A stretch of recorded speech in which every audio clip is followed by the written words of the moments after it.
Hello, I'm Carrie Cordy. It is Tuesday, July 25th, 2017.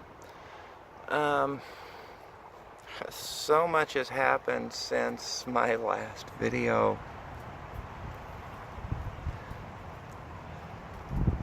I am finally being listened to, and not just by one person either. There's an entire group forming, and what's forming now is not about me. I love the fact that I feel like a big enough person to know that this isn't about me. So with what I relate into what's going on as far as how this goes further than me, this is just my perspective, and it should only be taken as such.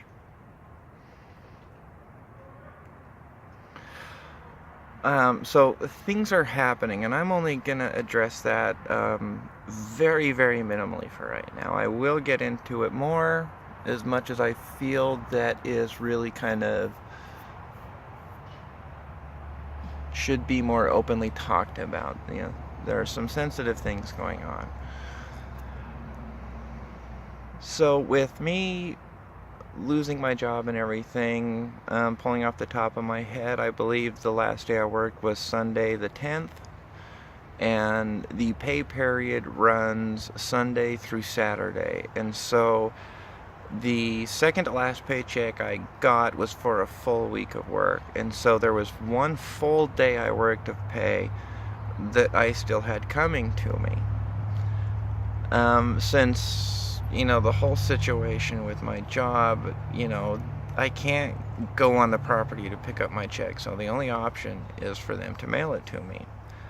After I got that second to last check, the last check I have physically had in my hand, let's say, I noticed that last day was not there. When I received the check, I gave a call to the on-site rep, NW Staffing, and she said that I can get my check on the final day, and I said, well, if I've been terminated, if I can't come on the property, if I don't work there, can't you just send it to me immediately? Because as far as my understanding went, and as far as the law went too, that they were supposed to provide that kind of thing to me, when they fired me. So here it is Tuesday, and I still haven't received my check. And I called the lady, and she said that they hadn't even mailed the check yet. So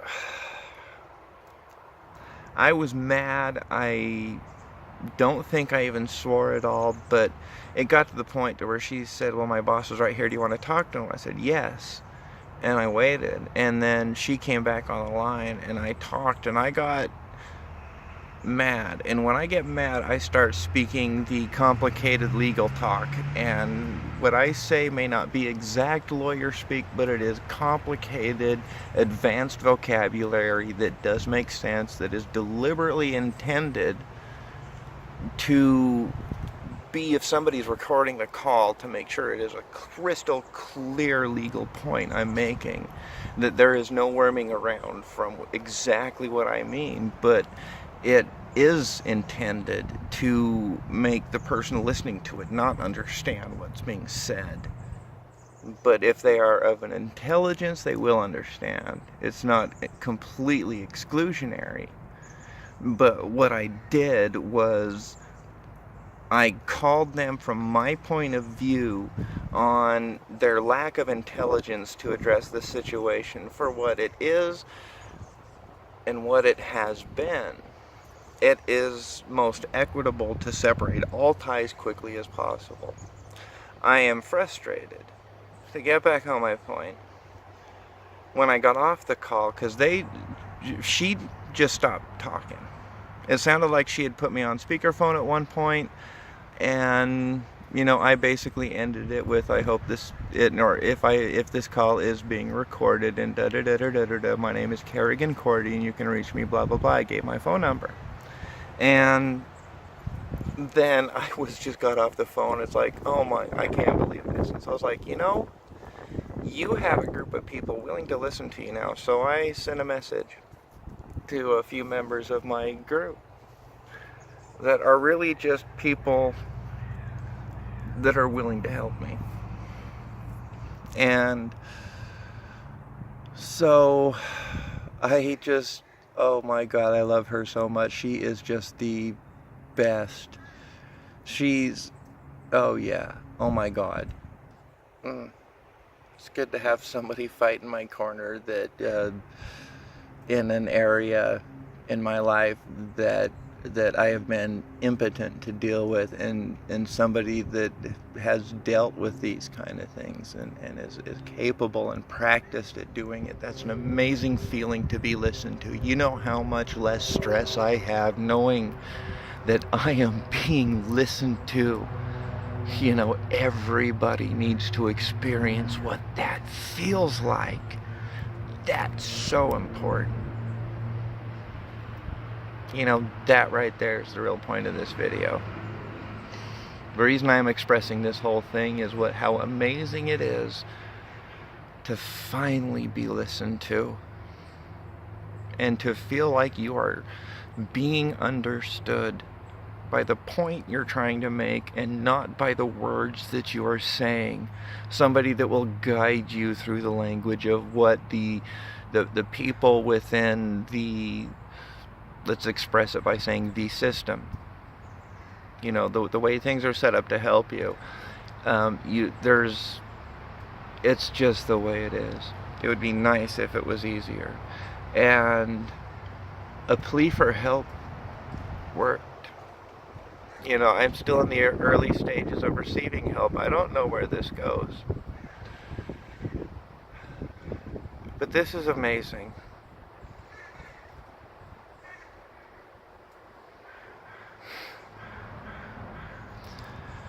I had somebody take the front line from me and say, you know, this isn't right, and guided me to where I could make a phone call and make a difference on my end. But she would take more immediate side of it. Sorry, I'm just still emotionally, you know, this wasn't long ago.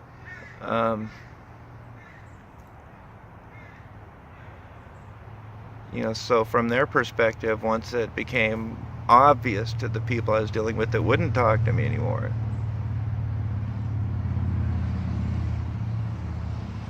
once it became obvious that people were listening to me, they, you know, got my check in the mail real quickly, and still, even though somebody else could represent me and pick up the check and go inside their facility, that was still said no. And so they are saying that from a legal standpoint, they didn't have to get my check any sooner, is because I wasn't fired. I walked off voluntarily. I don't want to bother giving details. I'm already in a position where I am and will be giving a lot of details, so I don't need to express that as much in my videos. You know, so that part is going to reduce quite a bit now, because I do have an audience, and I'm going to relate what I'm going through by telling my story and hoping that this relates to anybody.